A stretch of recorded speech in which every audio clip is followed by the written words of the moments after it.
किराएदार बेटा। उठ जा नालायक, सुबह के 8 बजने को है। तुझे एग्जाम नहीं देना क्या? थोड़ी देर और सोने दीजिए ना पापा। तू उठता या फिर मैं तेरे ऊपर पानी फेंकूं? रोज गधों की तरह सोता रहता है, पेपर की कोई टेंशन ही नहीं है।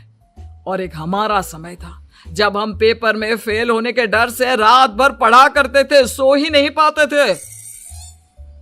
तो क्या अब आप उसका बदला मुझसे लेंगे? मैं 15 मिनट बाद उठ जाऊंगा, आप प्लीज जाइए, मुझे डिस्टर्ब मत कीजिए। इतना कहकर रौनक रजाई ढककर फिर से सो जाता है। तू ऐसा नहीं मानेगा, रुक मैं अभी पानी लेकर आता हूं। बस फिर क्या था, इतना कहकर वो भागते हुए बाथरूम में जाते हैं और पानी की एक बड़ी सी बाल्टी लाकर रौनक के ऊपर फेंक देते हैं। पानी पड़ते ही रौनक झट से उठ जाता है। ये आपने क्या किया पापा? अब तो उठेगा नहीं तो यही करना पड़ेगा ना। वैसे थैंक्स डैड, आपके कारण ना अब मुझे नहाने की भी जरूरत नहीं पड़ेगी। चलिए अब आप माँ से बोलकर मेरे कपड़े निकलवा दीजिए, तब तक मैं ब्रश कर लेता हूँ। वैसे कल ना आप एक काम और करना, नहलाने के साथ साथ मुझे ब्रश भी करवा देना। ये ब्रश करने में ना मुझे बहुत आलस आता है। रौनक की बातों से अरविंद का मुंह खुला का खुला रह जाता है। वो अपनी पत्नी कमला के पास जाता है और रौनक की हरकतों के बारे में बताता है, जिसे सुन उसकी पत्नी हंसने लगती है। तुम अपने बेटे को समझाने के बजाय हंस रही हो। रौनक बच्चा है, धीरे धीरे सुधर जाएगा, आप क्यों उसके पीछे पड़े रहते हो? अभी नहीं सुधरेगा तो कब सुधरेगा? 10वीं क्लास में है रौनक, वो अब कोई बच्चा नहीं रहा। अरविंद की इतना बोलते ही वहां रौनक भी आ जाता है। क्या डैड, मैंने आपको एक काम दिया था, वो भी नहीं हुआ आपसे। अरे क्या हुआ बेटा? माँ, मैंने डैड से बोला था कि वो आपको बोलकर मेरे स्कूल की यूनिफॉर्म निकाल दे, लेकिन मेरे पीछे पड़ने के अलावा इनसे एक काम ढंग से नहीं होता। देख रही हो कमला, देख रही हो अपने लाडले को? अरे आप चुप रहिए जी।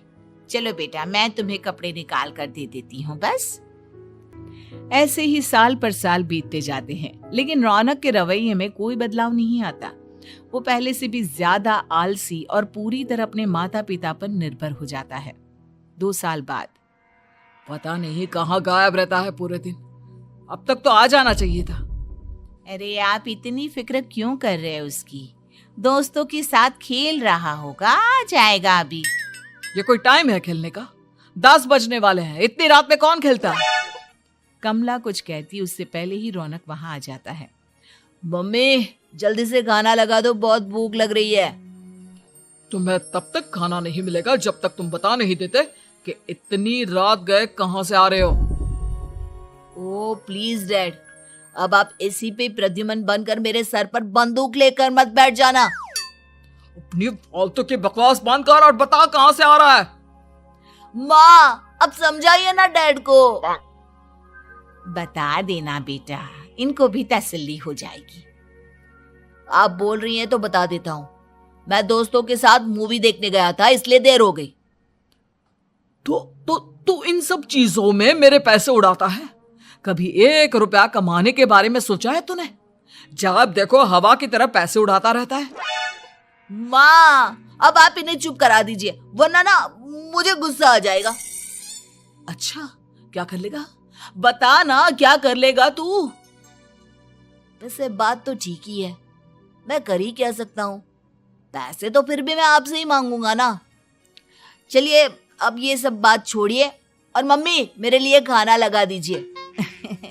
अभी लगा देती हूँ बेटा। मैं बता रहा हूँ कमला, एक दिन ये ऐसे ही बिगड़ जाएगा। ओफो, आप क्यों इतना पीछे पड़े रहते हो मेरे बच्चे के? बात की बाद में देखेंगे, अभी आप शांति से उसे खाना खाने देंगे। अगले दिन डैडी मुझे 10,000 रुपए चाहिए। हाँ? अब इतने पैसे क्यों चाहिए तुझे? डैड आप बिना सवाल किए कभी पैसे नहीं दे सकते क्या?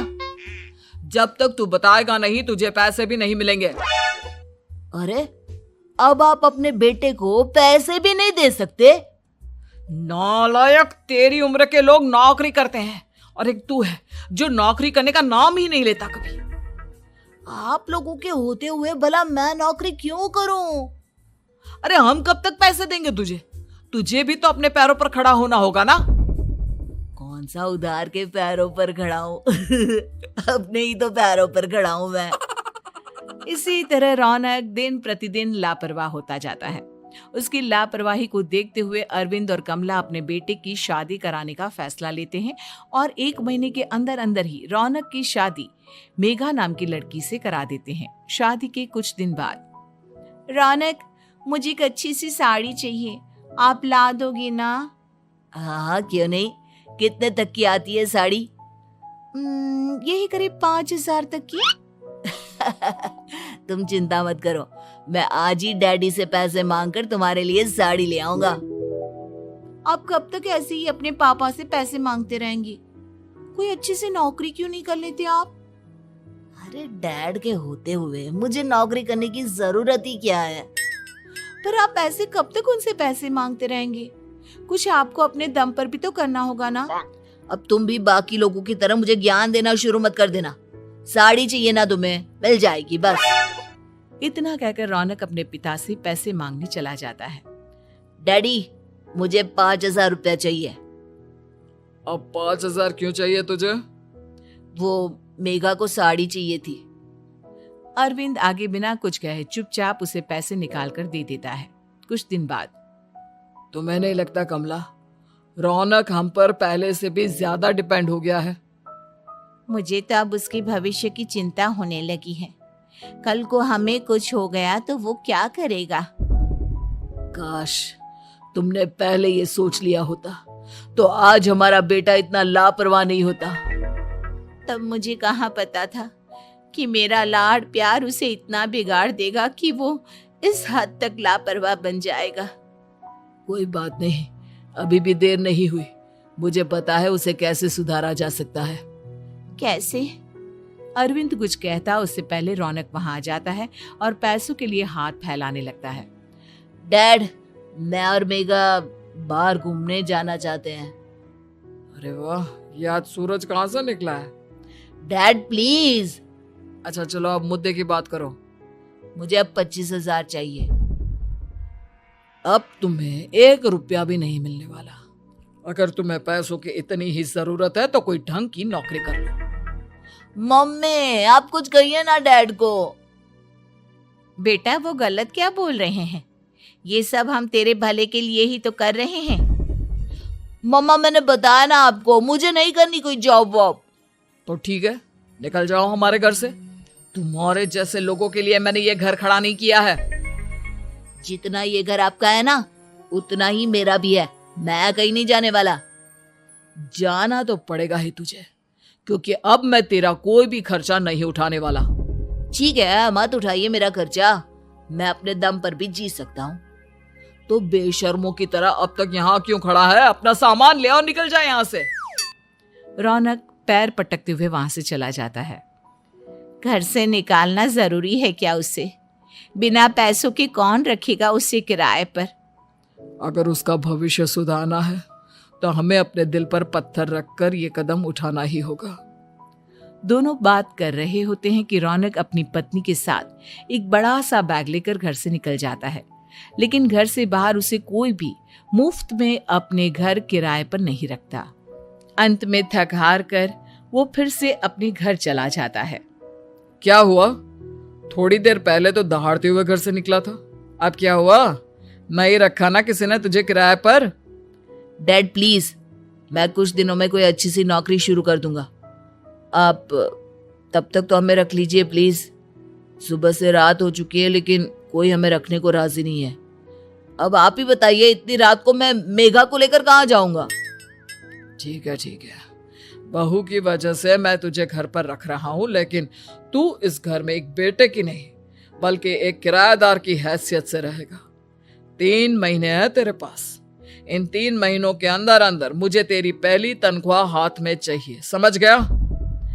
पक्का डैड, इन 3 महीनों के अंदर अंदर तो कोई बढ़िया सी नौकरी ढूंढ ही लूंगा मैं।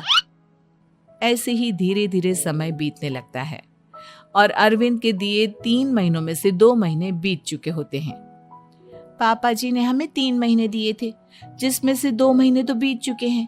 अब ये आखिरी महीना बचा है।